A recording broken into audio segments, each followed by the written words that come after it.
Bonjour à toutes et à tous et bienvenue sur le plateau d'Anonymal. Aujourd'hui, à l'occasion des élections municipales d'Aix-en-Provence, nous recevons le candidat Marc Penat. Monsieur Penat, bonjour. Bonjour. Merci d'avoir répondu présent à notre invitation et d'avoir pris le temps de vous déplacer. Vous êtes donc candidat aux élections municipales d'Aix-en-Provence pour 2026. Vous représentez le Parti socialiste avec votre liste Aix-Avenir. Vous vous êtes déclaré en novembre 2025 lors d'un entretien avec la Provence. Ma première question qui va permettre de contextualiser un peu votre candidature, c'est quel est votre lien avec Aix-en-Provence? Pourquoi avoir déposé votre candidature pour ces municipales à Aix? Alors, je vais décevoir nombre d'Aixois. Je ne suis pas né à Aix-en-Provence. Je ne suis pas un Aixois de souche, comme certains disent. Je suis né à Marseille. Mais évidemment, lorsque j'ai fait mes études de droit, c'est Aix-en-Provence, évidemment, qui m'a appelé, si je puis dire, où je suis allé. Et donc, pour moi, c'est la ville de la jeunesse, c'est la ville de l'émancipation. Vous comprendrez ça quand on quitte ses parents, quand on a un studio à soi, quand on commence à mener sa vie. Et en même temps, je faisais des études qui me passionnaient. Donc, ça a été de très belles années. Et voilà, pour moi, je suis un enfant, en ce sens-là, d'Aix-en-Provence. Très bien. Et comment vous en êtes venu parce qu'on peut peut-être parler aussi de votre campagne, vos campagnes précédentes. Vous êtes dans la politique depuis longtemps, en tout cas à Aix-en-Provence, ça fait longtemps que vous êtes engagé. Oui, alors longtemps et pas longtemps, parce que lorsque je suis arrivé à Aix-en-Provence, j'ai été rapidement doyen de la faculté de droit et de sciences politiques. J'ai été président d'université, donc j'ai eu des charges les plus hautes, des charges lourdes tout de même à l'université, et je me devais à une certaine neutralité. J'avais des engagements, mais c'est un moment où je suis resté plutôt neutre. Et en fait, en 2020, j'avais terminé en quelque sorte tout ce que j'avais à faire, avec notamment la fusion des 3 universités d'Aix-Marseille, qui était le grand chantier d'alors. Et donc, j'ai fait ce que j'aimais, ce que j'avais connu un peu à Paris différemment, puisque j'ai eu quelques années parisiennes, c'est-à-dire m'engager en politique. J'ai cherché quelle liste à gauche serait présente pour les élections de 2020, parce que finalement, j'arrivais d'une certaine manière. Et je suis allé les voir, et puis quelques semaines après, j'étais leur tête de liste. Et donc, j'ai fait une première élection municipale, donc il y a maintenant 6 ans. Nous avons fait un bon score, au second tour 25%. Nous avons 6 élus en conseils municipaux, dont moi-même. Nous avons également 2 élus métropolitains, dont moi-même. Et nous n'étions pas la gauche unie à ce moment-là. Notamment, il y avait 2 listes donc, de l'écologie politique qui n'étaient pas avec nous. Et malheureusement, j'avais constaté le divorce avant même d'arriver. Je dis malheureusement parce qu'avec les écologistes, on aurait été encore plus challengé. Maryse Joassin, à l'époque, c'était pas la fille, c'était la mère, puisqu'à Aix, il faut compter comme ça, le père, la mère, la fille, sans doute un jour la petite fille, et pourquoi pas l'arrière-petite fille. Je suis sûr que dans un coin de la tête des Joassin, ils en rêvent, puisqu'ils pensent que cette ville, c'est la leur.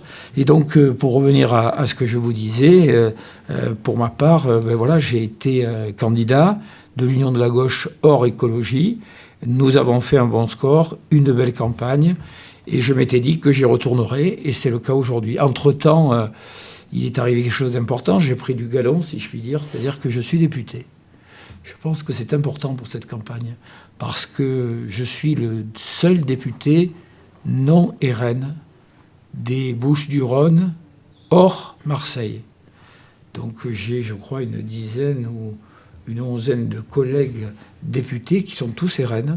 Et je suis le seul, même pas de gauche, le seul non RN. Donc pour moi, c'est une grande victoire. J'avais fait un débat ici même, d'ailleurs, avec mon adversaire à l'époque. Pour moi, c'est une grande victoire d'avoir battu un candidat du Rassemblement national dans ce contexte. C'était très important.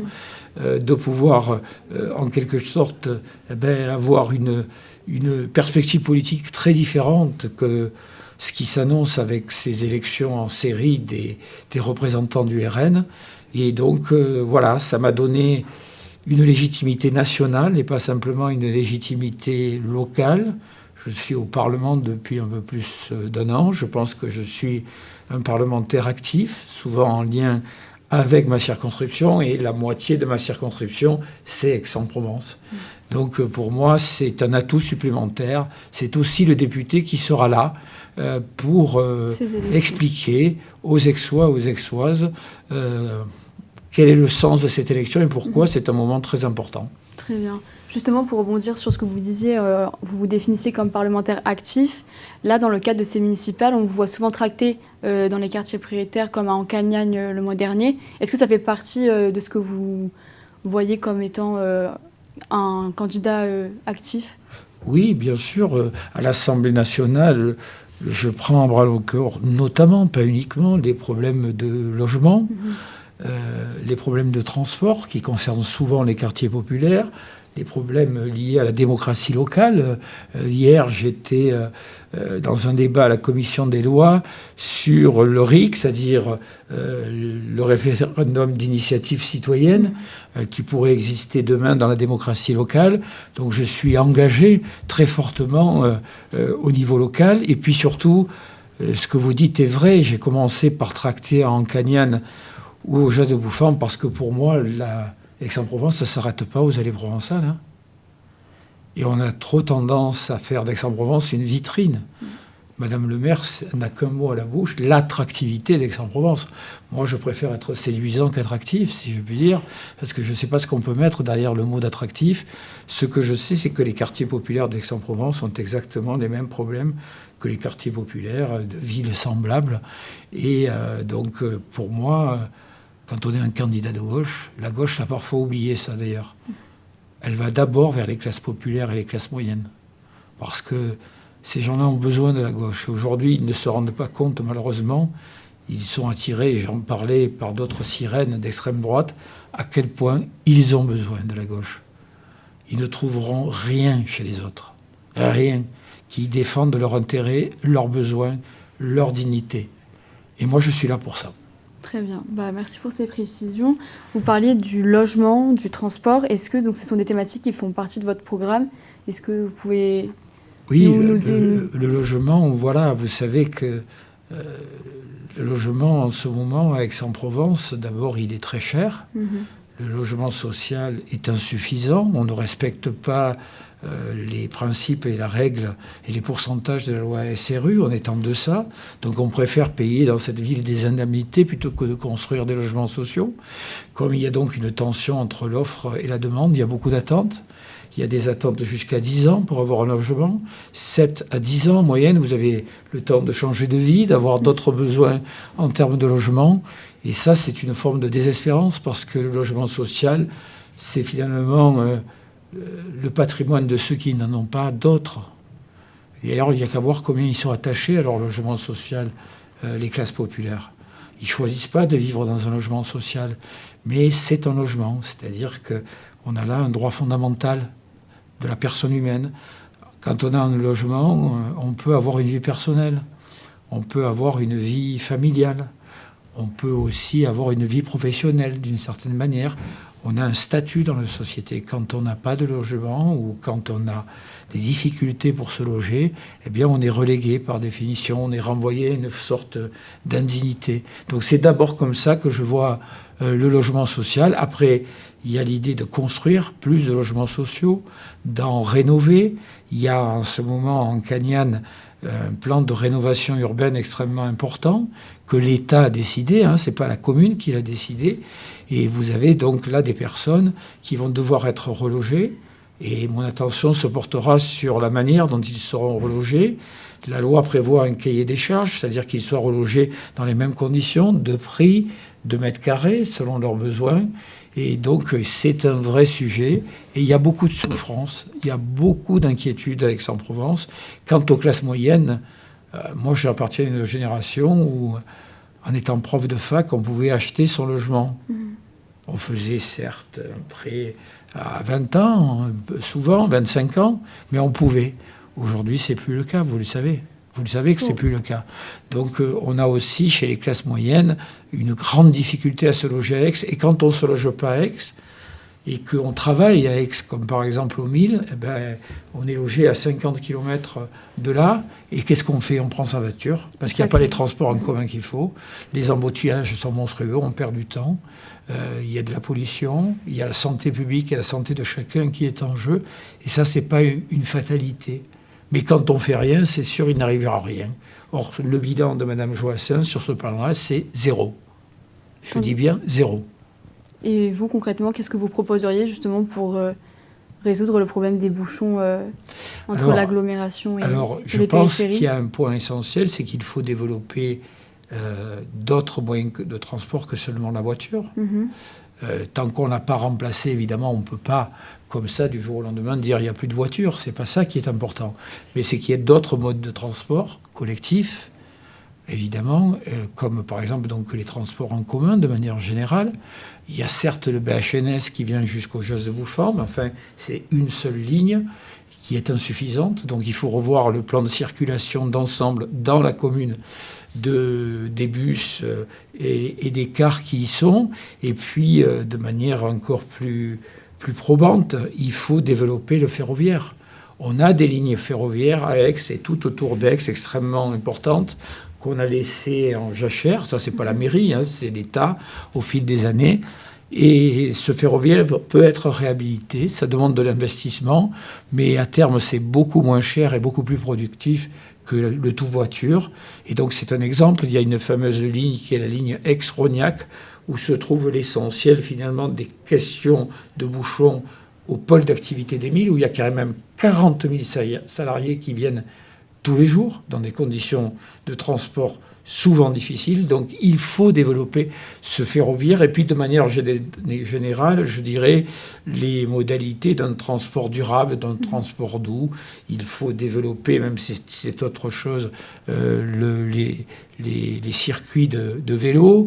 Il faut développer aussi une ville où on peut se déplacer à pied, parce que lorsqu'on vit en Cagnogne, moi je vis en Cagnogne, on peut tout à fait aller en centre-ville rapidement. Encore faut-il que la ville à pied soit possible. Aujourd'hui, si vous êtes une personne âgée, une personne en situation de handicap, si vous êtes même simplement une femme enceinte ou une jeune maman avec une poussette, ben c'est difficile de se déplacer dans Aix à pied. Hein.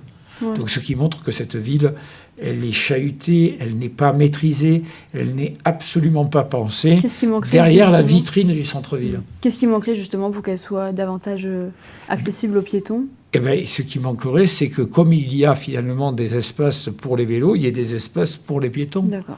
Voilà, et qu'on ne soit pas à tout moment en train de regarder le trou qu'il peut y avoir dans la voirie, les flaques d'eau que l'on a ces jours-ci, etc., etc. Et il y a vraiment beaucoup de petits accidents, mais qui peuvent devenir de gros accidents si ce sont des personnes âgées, tous les jours dans Aix. Donc on nous parle de la ville à pied, c'est un slogan. Mais encore une fois, il ne faut pas que ça soit simplement un slogan. Il faut penser la ville dans sa totalité, et le logement et les transports sont très imbriqués. Très bien. Donc, elles seront les deux thématiques, j'imagine, phares de votre programme. C'est deux thématiques extrêmement importantes, d'accord, mais ce n'est pas les seules, parce que ce que je veux, c'est une ville aussi qui protège. Et une ville qui protège, ça veut dire plein de choses. Ça veut dire une ville qui est engagée, je dirais, dans une économie solidaire, une économie sociale qui tient compte de tous les citoyens. Et ça, c'est extrêmement important. Et puis, une ville qui protège aussi de l'insécurité. Le thème de la sécurité est un thème très important. Il n'y a aucune fatalité qu'il soit entre les mains de la droite. Surtout que la droite au pouvoir, derrière les incantations, n'a pas prouvé grand-chose en matière de sécurité par rapport à la gauche. C'est un thème de gauche, parce que la sécurité, ça touche souvent les classes populaires, les classes moyennes dont je vous parlais.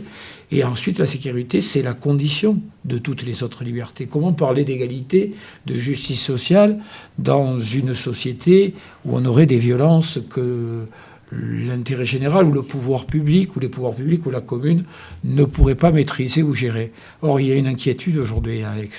Aix, comme d'autres villes du département, est atteint par le narcotrafic. Et Madame le maire le nie. le maire nie qu'il y ait 3 points de deal à Ancagnan. Moi, si vous voulez, je vous y amène, je vis. Il y a 3 points de deal la nuit. Il y a des tirs de mortier la nuit.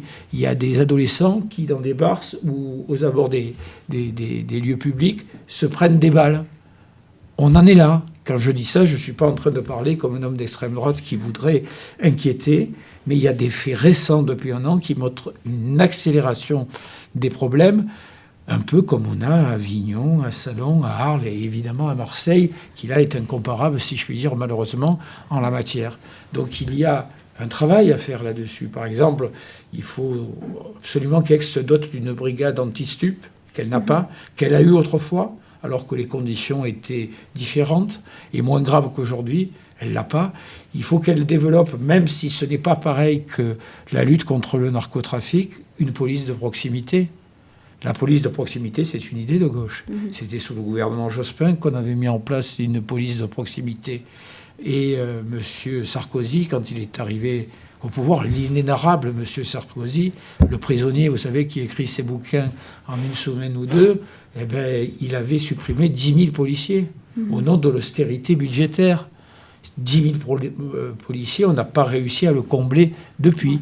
Donc on a un travail à faire parce qu'à Aix-en-Provence, moi ce que je voudrais, c'est une police qui connaisse les quartiers et les quartiers qui reconnaissent sa police.